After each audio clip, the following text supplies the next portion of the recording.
When my patients first come to me, many of them have already been diagnosed with Hashimoto's by an endocrinologist, but they're still confused, frustrated, and missing a lot of key answers. So in this video, I'm breaking down the three most important things I wish they had been told sooner. If you're interested in learning more about Hashimoto's, hit that subscribe button. Okay, let's jump into it. Here's what happens in my practice. A woman gets diagnosed with Hashimoto's by her endo. Maybe she had symptoms for years. Maybe her doctor finally ran antibody testing. She gets her diagnosis that you have Hashimoto's thyroiditis. Then she gets put on levothyroxine. Her TSH normalizes, and then she's told, okay, you're fine now. Your Hashimoto's is controlled. But she's still exhausted. She's still gaining weight. Her hair is still falling out.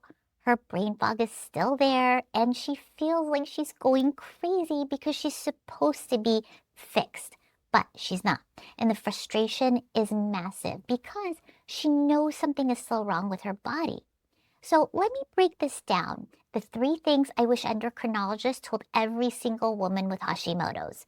The first one is normalizing your TSH is not the same as treating Hashimoto's. This is the biggest gap. An endocrinologist puts you on thyroid medication, your TSH comes down, and it's considered normal, and they say that your Hashimoto's is controlled. But here's what they're not telling you. Your TSH is just one number. It doesn't tell you anything about your autoimmune attack. It doesn't tell you if your antibodies are still high. It doesn't tell you if your immune system is still attacking your thyroid. Most endocrinologists test only TSH. Maybe they test free T4, but they rarely test TPO antibodies or thyroglobulin antibodies, the markers that actually show how active your autoimmune disease is. I had a patient named Rebecca who was told her Hashimoto's was controlled. Her TSH was around 1, which was ideally perfect. Her endocrinologist told her that. But when I tested her full panel, her TPO antibodies were 2,400, her thyroglobulin antibodies were 580, and the normal range is under 35.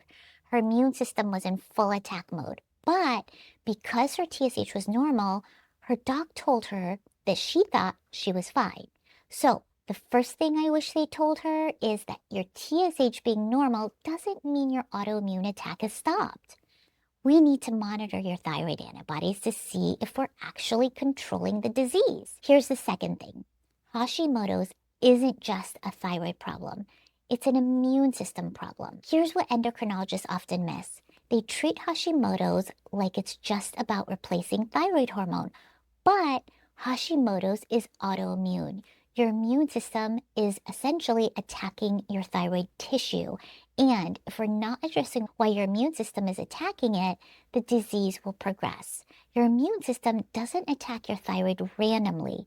There's always a trigger. It could be gut dysbiosis or food sensitivities like gluten. It could be chronic inflammation or nutrient deficiencies that are breaking down your intestinal barrier. It could be chronic stress. Most endocrinologists never ask about any of this. They just prescribe thyroid hormone and call it done. I had another patient, Jennifer, who was diagnosed with Hashimoto's at 38. She was put on levothyroxine, but no one ever asked, why did your immune system start attacking your thyroid? No one tested her gut. No one checked if she had gluten sensitivity. No one looked at her nutrient status. For 8 years, she stayed on the same dose of medication, slowly getting worse. Her antibodies were never checked. Her dose was never adjusted until she came to me. When I tested her comprehensive panel, the picture was a lot more clear. She had severe gluten sensitivity. Her gut lining was damaged. Her vitamin D was critically low. Her iron was low. All of these were driving her autoimmune attack. So we removed gluten. We healed her gut lining. We restored her nutrients. And in 4 months, her antibodies dropped by 60%. Her thyroid medication dose could actually be reduced because we addressed the root cause. Her endocrinologist never even looked for the root cause. So, the second thing I wish that most docs would tell their patients is Hashimoto's is autoimmune. We need to find out what's triggering your immune system to attack your thyroid, and we need to address that trigger, not just replace the hormone. And the third thing, your symptoms matter more than your lab numbers. This is the one that changes everything. An endocrinologist generally looks at your TSH. If it's in range, they tell you that you should feel fine. If you don't feel fine, they often dismiss your symptoms or blame them on something else. But your symptoms are data, real important data. If you're on thyroid medication and your TSH is considered normal, but you're still exhausted or gaining weight, still losing hair, having brain fog, your dose is wrong for your body, or your conversion from T4 to T3 may not be working ideally. Or you may need additional support for the autoimmune attack. A lot of endocrinologists don't adjust thyroid doses based on how you feel. They adjust it based on TSH numbers, but TSH is just one marker. It doesn't tell you if you have enough active thyroid hormone in your cells. I had a patient named Lisa who was on levothyroxine for 6 years. Her TSH was always in range, but she was exhausted. She couldn't lose weight. She had terrible brain fog. She asked her endocrinologist multiple times to increase her dose. They said, well, your labs look normal. Your dose is fine. When I tested her, her free T3 was low. Her reverse T3 was high. She was converting T4 to an active reverse T3 instead of active T3. No wonder she was exhausted. Her cells didn't have enough active thyroid hormone, even though her TSH looked normal. So we adjusted her medication, we added T3, we addressed her conversion issues, and everything shifted. Her energy came back, her weight started moving, her brain fog lifted. And her endocrinologist missed all of it because they only looked at TSH. So the third thing I wish they had told her, your symptoms matter. If you're on thyroid medication and you still feel terrible, we need to investigate deeper, not dismiss your symptoms and tell you to see a therapist. Why this matters for Hashimoto's? Here's the truth about treating Hashimoto's. Many doctors are trained to manage the hormone deficiency, not the autoimmune disease. They're doing their job within that scope.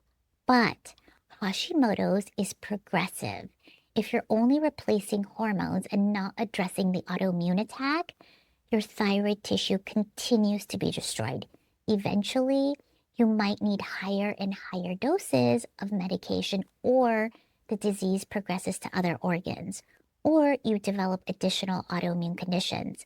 But if you address the autoimmune triggers early enough, if you heal your gut, remove inflammatory foods, restore nutrients, manage stress, and actually lower your antibodies, you can stop the disease progression.